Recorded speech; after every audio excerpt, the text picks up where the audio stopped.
Now let's look at cross-tenant access.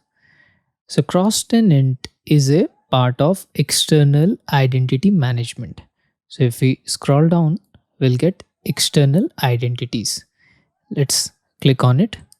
Now here in this section, external identities, it controls collaboration with other organizations. So if you look here as well, set up how you want to collaborate, it will give us a hint like the setup, self-service, everything. It's there. So here we get cross tenant access settings, right? That's what we are looking for. We'll need to click on it. So please note we got to have the appropriate permission like global admin especially, so that we can work on it. So I'll give you the idea.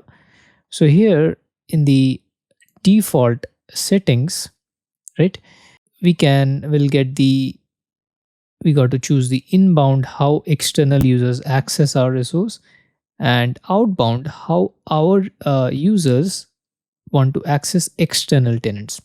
So in your organization, if there are some external tenants, it'll get the inbound and outbound there. So for me, it's a kind of test environment I don't have currently. That's why we I'm seeing no permission because I don't have also.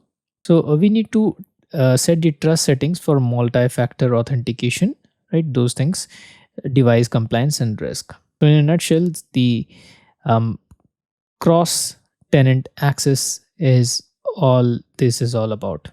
So we can add our organization as well, but global admin is recommended. So that's what is all about the cross tenant settings. Thank you so much. Let's meet in our next lecture.